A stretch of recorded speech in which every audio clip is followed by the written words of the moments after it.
What's up, y'all?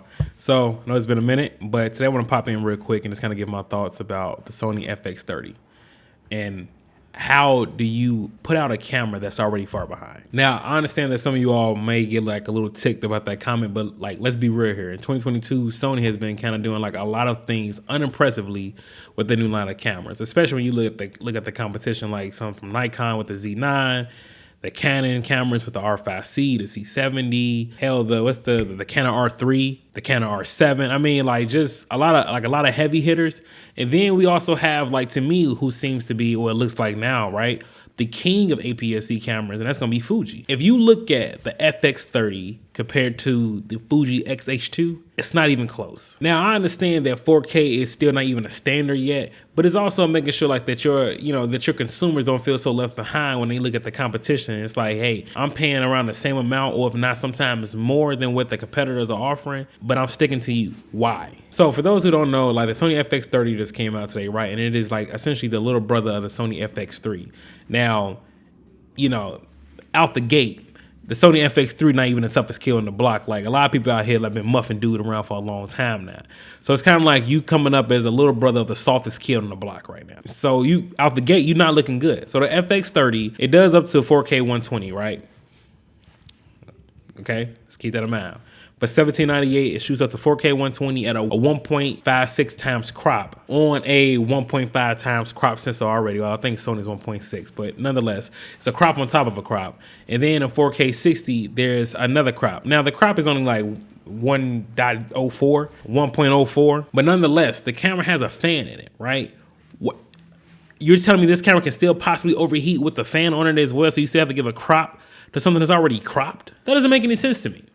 Especially when you look at something like the Fuji Xh2, which is only $200 more, that shoots all the way up to 8K 30, 10-bit internal. And it also shoots Apple ProRes 422 HQ and all your different flavors internal at 8K. So here we have a camera, right? A Sony Cinema Line camera that does not even have, shutter angle, false colors, all these like different type of things that you would have in a cinema camera, right?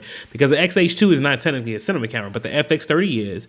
But you are already kind of starting off as a non-starter because you don't even have something like DCI, you don't even have true 24p, but at the very least, you don't even have, 4K 60 uncropped. You can't give me 4K 60 and a camera that's essentially the same body of the FX3 with the fan, with the smaller sensor. You telling me you can't give me, 4K 60 without a crop? That come on, B. Come on, man. You're starting out on the wrong side of the fence, Sony. Like real talk, and it's making it hard. Like the argument is getting more and more compelling to leave you versus to stay with you.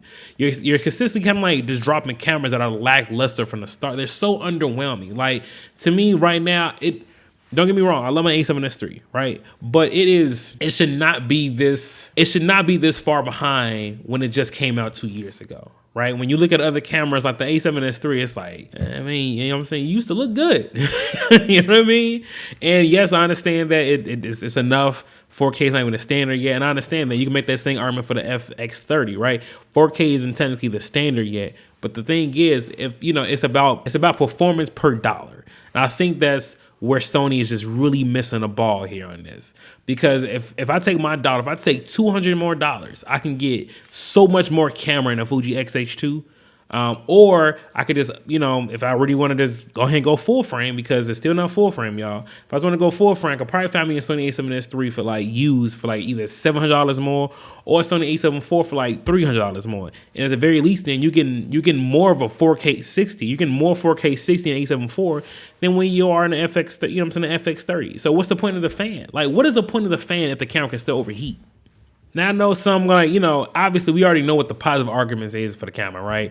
At $17.98, it's a hell of a deal. If you were just starting out in the video world, yes, I would recommend the FX30. Well, probably not, because if you're just starting out in the camera world, I'm probably going to end up telling you a Fuji camera, but I guess you can make the argument that the same lens you buy on a Sony camera, the E-mount is so universal, you could just even start maybe to buy full frame lenses for your camera and just upgrade as you go. Yes, that is a very compelling argument. But, also, man, the Fuji Xh2 is still around, and I just think it's just a phenomenal camera for $2,000, right? You get all the way up to 8K, ProRes internal. And then on top of that, the cherry on top, it gives you B-raw external. Sony. You see what I'm saying, bro? So for $200 more, yeah, I'm not, honestly, I wouldn't even recommend the Fuji X30 for someone just starting out. I would recommend the Fuji Xh2. Like, if you like, you want like a serious bang for your buck, a serious performance per dollar, like, you know what you put in, you getting this much out of it, a Fuji Xh2, easily, without question. So yeah, that's my thoughts. I think the FX30 is it's trash, low key. I'm gonna go ahead and be real with you. Like it came out losing. Like, who comes out losing like that? You know what I'm saying? Who comes out in the negative?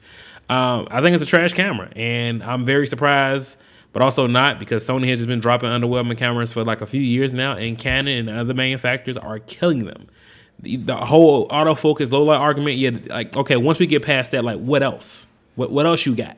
Now, I almost forgot to mention the other drugs that Sony was smoking today when they released these two other products. I'm just sitting here like, wow, your camera, like, just keep this in mind. Everything that you want to shoot on the A7S III, the FX3, the FX6, the A7 IV, whatever, right? All those cameras that have the dual card slots, you can shoot with a V90 card. Like, the only stuff you're missing out really is like being able to shoot 4K 120 and S&Q.